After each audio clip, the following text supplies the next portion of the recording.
Bismillahirrahmanirrahim. Assalamualaikum warahmatullahi wabarakatuh. Uh, Clear ke suara saya? Sila komen dekat sini, sila komen. Sila komen. Kalau clear, cakap clear. Kalau tak clear, beritahu saya tak clear.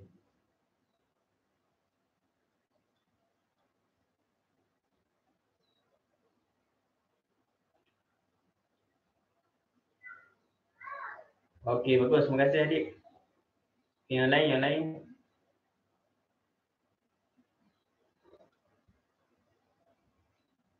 Blur sikit. Sangkut-sangkut ke Adila?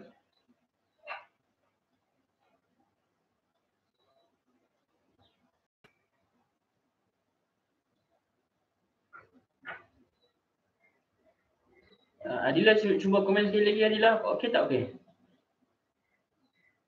Kalau sangkut beritahu saya.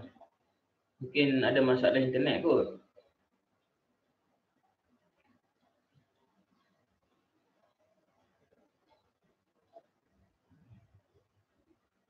Kita tunggu lagi 5 orang. Tunggu lagi 5 orang baru kita start kelas. Okey, yang lain tolong komen kat saya, tolong komen. Kalau clear, cakap clear. Kalau okey, cakap okey. Tak sangkut tapi video boleh. Okey, tak apa Adila, tak apa. Yang penting suara. Video tu mungkin internet kamu kot. Nanti dia akan jadi record. Nanti kamu tengok balik. Saya dah save. Saya akan save dekat YouTube ni. So dia akan memang ada dekat YouTube lah. Sebab sebelum ni saya buat Google Meet, saya tak boleh nak record. Jadi kelas saya yang tak hadir tu susah lah kalau dia orang nak tengok balik. So saya plan buat kat YouTube. Saya save dalam YouTube. Kemudian kamu boleh tengok. Yang tak hadir tu boleh tengok. Tapi jangan pula kamu tak hadir. Kalau boleh kamu hadir lah kan. Tak susah pun. Duduk rumah, buka telefon. Okay. Mana yang lain?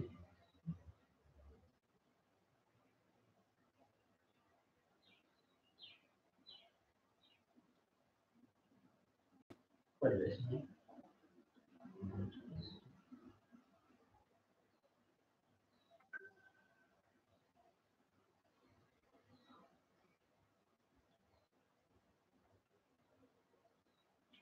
Adil lah 2 orang saja peserta. Mana lagi ya?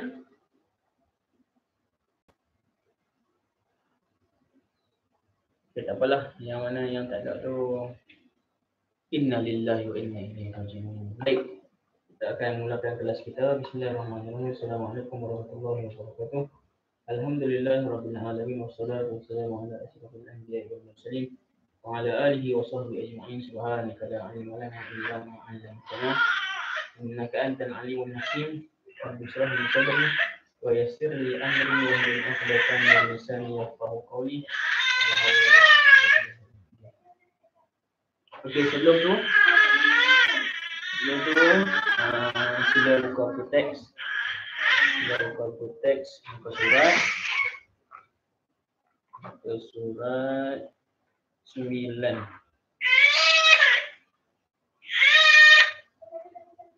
Okey, buku teks muka surat 9 ya. Buku teks muka surat 9. Luasnya kuasa Allah.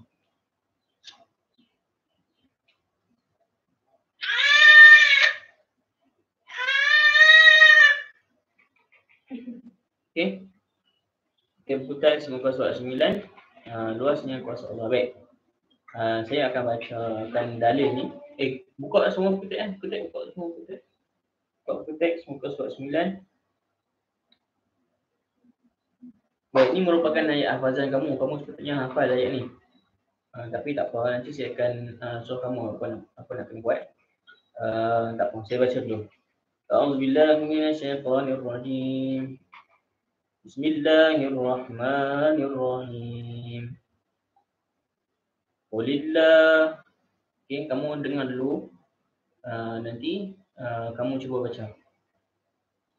Qulillahumma malikal mulki tu'til mulka man tasha' wa tanzi'ul mulka mimman tasha' wa tu'izzu man tasha' wa tudhillu man tasha' biyadikal khair إنك على كل شيء قدير تولج الليل في النهار وتولج النهار في الليل وتخرج الحي من الميت وتخرج الميت من الحي وترزق من تشاء بغير حساب.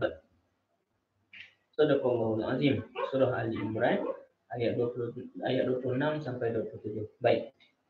Alhamdulillah.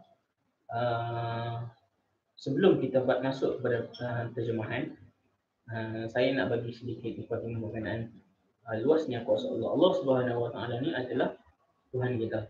Tuhan kita, Tuhan yang menciptakan segala makhluk di langit dan di bumi. Dan kuasa Allah ni, kuasa Allah meliputi sekalian yang ada di langit dan di bumi. Sebab apa? Sebab Allah yang menciptakan sekalian alam. Jadi ayat Al-Quran yang kita baca hari ini nak menceritakan tentang luasnya kuasa Allah. Macam mana luasnya kuasa Allah? Kalau kamu tengok kat buku kamu ni pun ada gambar apa ni? Gambar di langit. Di bumi mana? Bumi ni adalah benda yang kecil je. Kenapa bumi ni kecil? Nak bagi gambaran manusia ni kecil saja. Nak dibandingkan dengan ciptaan Allah yang sangat luas. Masya Allah. Kalau saya cerita kamu galaksi, kamu tak ada galaksi ni apa? Galaksi ni adalah satu galaksi yang ada di langit. Langit kita ni ada berapa banyak galaksi? Wallahualam, banyak galaksi. Tapi galaksi, salah satu galaksi yang kita ada adalah galaksi kita ni lah, yang ada matahari dan planet-planet yang mengelilinginya. Ada planet-planet ni dipanggil sebagai galaksi. Jadi bumi ni adalah sebagian yang kecil saja. Yang kecil. Manusia ni sangat kecil. Tapi Allah boleh cipta manusia. Allah boleh cipta manusia yang sekedar-kedar kita ni. Tapi kita rasa kita ni hebat. Kita rasa kita ni besar. Nampak luasnya kuasa Allah menciptakan kita ni. Menjadikan sekalian makhluk ni yang mustahil daripada akal kita nak memikirkan tentang Tuhan. Macam mana besarnya Tuhan ya? Kalau dia boleh cipta kita yang macam ni, macam manalah Allah Ta'ala ni besar ke kecil ke Allah Alam, saya pun tak boleh nak fikir. Dan saya pun tak boleh nak bagi kamu fikirkan. Sebab apa? Allah Subhanahu Wa Ta'ala bukan dalam fikiran kita. Allah Ta'ala tak boleh. Kita tak boleh nak fikir tentang saiz Tuhan besar mana tu. Tapi kita boleh tahu Allah Ta'ala sangat besar, sangat hebat dan sangat tinggi. Dia punya kuasanya sampai tak mampu akal kita nak fikir. Terhad kepada akal kita untuk fikir. Yang kita boleh fikir apa? Hanyalah kekuasaan yang ada. Jadi dalam disebut dalam satu hadis, tafakkaru fi khalqillah wala tafakkaru fi zatillah. Kita ni dikehendaki untuk berfikir tentang apa? Tentang kejadian, kekuasaan Allah yang Allah telah ciptakan kepada kita. Wala tafakkaru fi zatillah. Jangan kamu tentang Allah Ta'ala. Sebab apa? Akal kita takkan mampu. Akal kita ni Allah cipta ni mahdud. Terhad kepada penciptaan saja. Tak ada termasuk kepada Allah Subhanahu Wa Ta'ala. Jadi kuasa Allah ni sangat luas. Kamu tengok tengok ni. Ni dipanggil sebagai galaksi. Galaksi ni macam mana saya nak tulis ya? Saya lukis dah sekarang.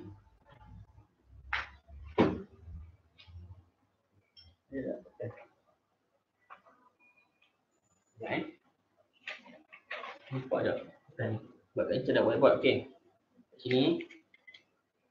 Ni matahari. Oh lah, tak nampak. Tak boleh. Saya kena buat nanti. Saya buat. Okey, tak apa. Baik. Tengok kat buku teks kamu ni. Ni buku teks ni matahari Matahari, bumi, marikh, semua ni. Ini dipanggil sebagai satu galaksi. Satu galaksi ni dia macam satu bulatan macam tu. Satu galaksi. Baik. Dalam langit ada berapa banyak galaksi? Wallahualam. Kamu cek lah. Kamu cek kat Google. Ada berapa banyak galaksi. Jadi nak beritahu apa? Bumi ni kecil je, cik. Bumi ni kecil je. Matahari ni besar semualah matahari. Matahari ni besar. Bumi ni kecil. Bumi ni planet yang ketiga paling kecil dalam galaksi kita. Jadi macam mana Allah cipta benda tu? Nak beritahu apa sebenarnya? Dan tidaklah Allah menjadikan makhluk tu, dan tidaklah Allah menjadikan setiap satu tu sia-sia. Tidaklah Allah menjadikan setiap satu tu sia-sia. Jadi Allah cipta benda ni untuk apa? Untuk apa? Untuk kita fikir. Jadi kita nak tengok kekuasaan Allah Subhanahu. Yang kedua adalah untuk membuktikan kuasa Allah Subhanahu Wa Ta'ala ni sangat hebat. Baik, kita baca terjemahannya. Qulillahumma malikal mulki. Katakanlah wahai Muhammad. Baik, Nabi Muhammad ni adalah Rasul utusan Allah. Boleh tak kita fikirkan tentang Allah Ta'ala? Tak boleh. Jadi macam mana kita nak fikirkan tentang Allah Ta'ala? Kena ada utusan. Sebab apa? Utusan saja yang boleh menceritakan tentang Allah Ta'ala. Contoh kamu, contoh kita duduk di sekolah. Kita duduk di sekolah SMK Mengarah. Boleh tak kita nak tahu apa yang berlaku di sekolah SMK Bukit Jambul? Mana boleh? Kita bukan belajar dekat sana. Tapi macam mana kita nak tahu apa yang berlaku dekat sana? Apa yang boleh kita tahu? Kena ada utusan. Wakil daripada sekolah SMK Bukit Jambul hantar surat kat kita. Okey, kat sekolah kami ni berlaku sekian. Terjadi kes ni macam ni, berlaku penculikan, berlaku penjinahan yang dibuat oleh murid-murid dekat tanam contoh. Di sekolah kami ni ada mengadakan majlis ilmu yang dipimpin oleh Ustaz Luqman contoh. Barulah kita boleh tahu. Sebab apa? Ada utusan. Kalau tak ada utusan boleh tahu tak tahu. Jadi macam mana kita nak tahu tentang ketuhanan? Mestilah ada wakil daripada Tuhan. Mestilah dihantar wakil ataupun utusan. Allah hantar Quran melalui perantaraan malaikat Jibril kepada Nabi sallallahu alaihi wasallam. Itulah ayat Quran. Qulillahumma malikal mulki. Katakanlah wahai Muhammad, wahai Tuhan yang mempunyai kuasa pemerintahan. Allah Subhanahu wa taala dia ada kuasa pemerintahan. Baik, apakah kuasa pemerintahan Allah Subhanahu wa taala? Allah ni yang menjadikan sekalian makhluk yang ada. Kita cerita di bumi lah, sebab nak cerita di galaksi ni macam susah sangat, besar sangat. Kita cerita di bumi sekolah kecil. Jadi apa yang Allah buat kat kita? Allah ciptakan siang dan malam. Allah ciptakan kuasa kepada manusia. Allah ciptakan hujan. Allah ciptakan tumbuh-tumbuhan, binatang-binatang. Di semua kekuasaan Allah ni meliputi apa yang ada di langit dan apa yang ada di bumi. Dan Allah ni adalah kuasa kepada dia punya penciptaan, iaitu kuasa pemerintahan. Baik, sambung. Tu'til mulka man tasha. Engkaulah yang memberikan kuasa pemerintahan kepada siapa yang engkau kehendaki. Baik. Dia ada kuasa. Allah Subhanahu wa taala ni ada kuasa dan dia ada hak untuk memberikan kuasa kepada siapa yang dia nak. Dia ada hak. Wa tanzi'ul mulka mimman tasha. Dan engkaulah yang mencabut kuasa pemerintahan daripada siapa yang engkau kehendaki. Baik. Nak cerita apa? Nak cerita Allah Subhanahu wa taala ni, kalau dia nak bagi kuasa, dia bagi. Tapi kalau dia nak tarik, dia boleh tarik. Sebagai contoh, kalau Allah Subhanahu wa taala dia nak letakkan kita ke dalam syurga, boleh tak? Boleh. Itu adalah hak dia. Tapi sekiranya Allah Subhanahu wa taala dia nak letak kita dalam neraka, boleh tak? Boleh, tak ada masalah. Itu hak dia. Itu hak Allah Subhanahu wa taala. Kita tak boleh bantah. Macam sebagai contoh, saya bos. Saya perintahkan kat sini dapat adik. Saya perintahkan adik, wahai adik, hari ni saya nak kamu kemaskan kelas. Nak kamu seorang saja. Adik kata, mana boleh? Dah banyak kerja nak kena buat. Tak boleh. Saya perintahkan kamu kena bersihkan juga. Jadi kamu kena akur lah dengan saya sebab saya bos. Nampak? Ikut suka saya nak bagi arahan. Bos ni dia ada kuasa pemerintahan. Jadi kamu kena taat lah, kamu kena ikut perintah. Okay, baik. Jadi Allah Subhanahu wa taala ni dia ada kuasa dan dia ada hak untuk bagi kepada siapa yang dia nak, dan dia boleh mencabut kuasa kepada siapa yang dia nak. Okay, seterusnya. Buka muka surat 10. Wa tu'izzu man tasha, dan engkaulah juga yang memuliakan siapa yang engkau kehendaki. Wa tuzillu man tasha, dan engkaulah yang menghina siapa yang engkau kehendaki. Jadi dia ada kuasa, Allah Subhanahu wa taala.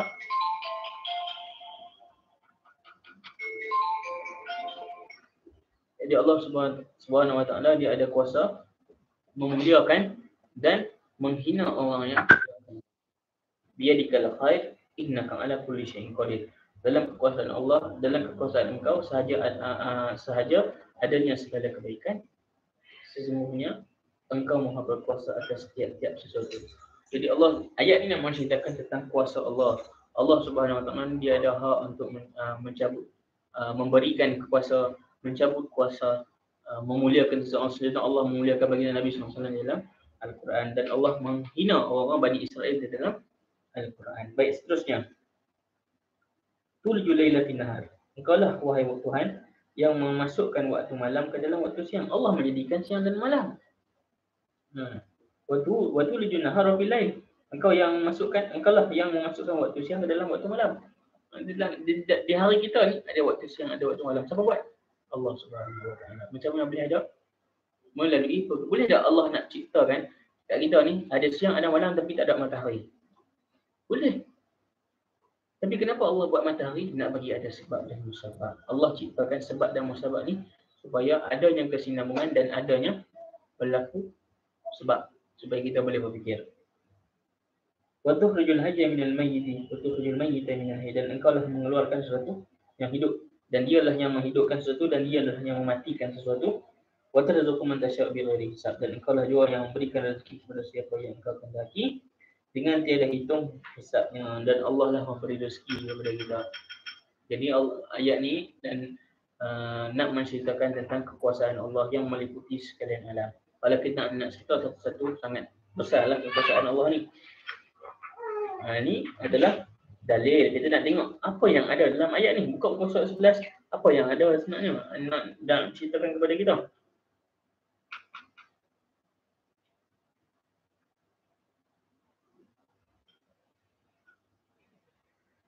Okey, sekejap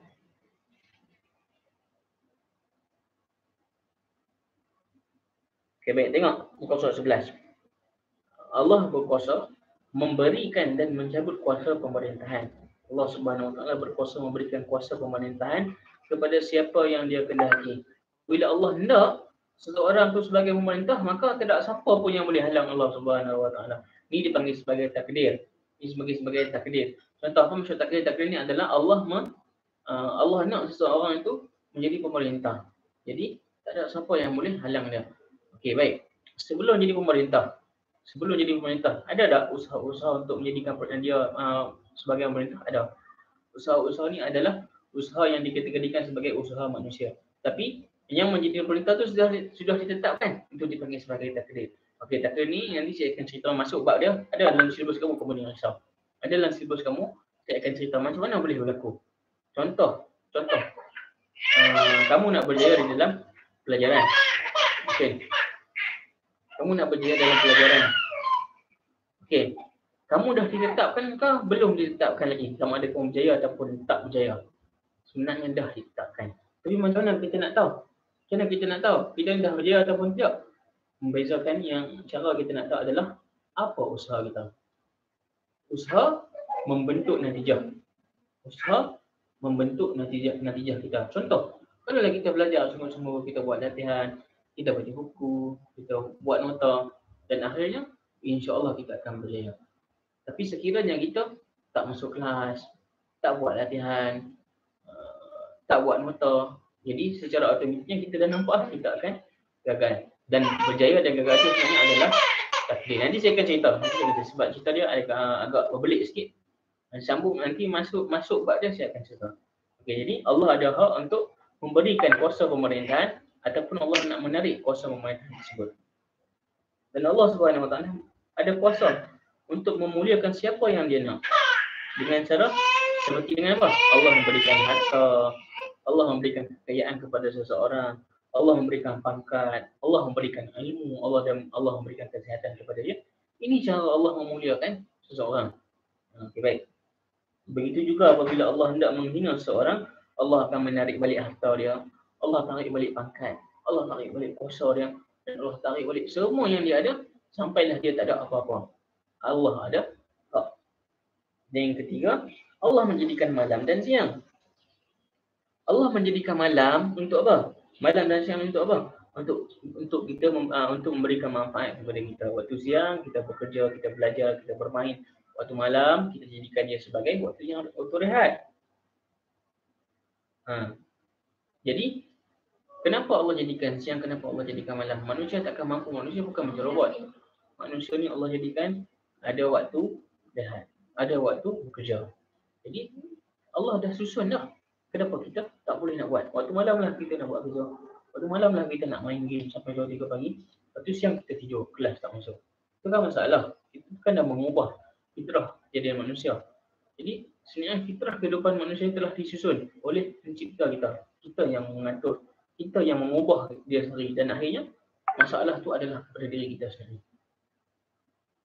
Dan Allah ada kuasa menghidupkan dan mematikan makhluk yang dia cipta. Allah berhak, dan Allah, kekuasaan Allah tidak terbatas kepada, dan tidak ada kuasa yang boleh menghalangi. Contohnya, Allah menghidupkan bayi daripada air mani.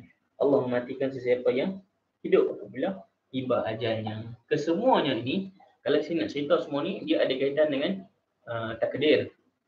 Tapi apa yang perlu kita tahu sekarang, Allah Subhanahu Wa Taala, dia ada kuasa mutlak kepada setiap makhluknya.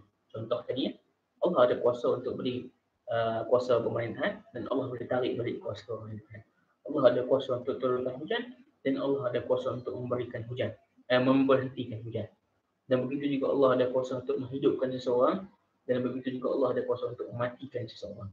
Tapi kesemuanya ni ada kaitan dengan takdir. Tapi apa yang kita perlu faham hari ini, kuasa Allah. Allah ada kuasa, dan kuasa Allah meliputi sekalian yang ada di langit dan sekalian yang ada di bumi. Baik. Tugasan kamu hari ini, saya nak kamu salin ni potongan ayat Al-Quran ni, ayat 26 dan 27, salin berserta maksud. Berserta maksud. Ataupun kamu ambil ini saja. Ambil saja ini. Ambil saja potongan ini, salin dalam buku tulis kamu. Ini saja. Okey. Sebab ini adalah ayat hafazan.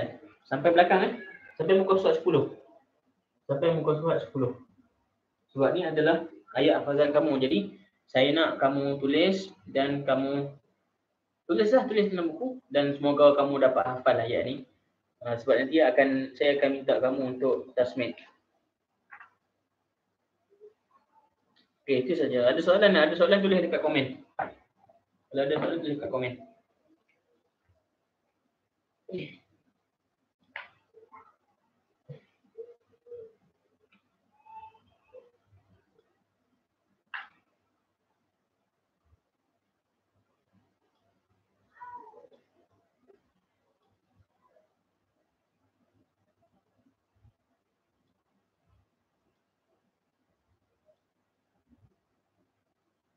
Okey. Kalau tak ada soalan, itu saja daripada saya. Wabillahi taufiq wal hidayah. Assalamualaikum warahmatullahi wabarakatuh.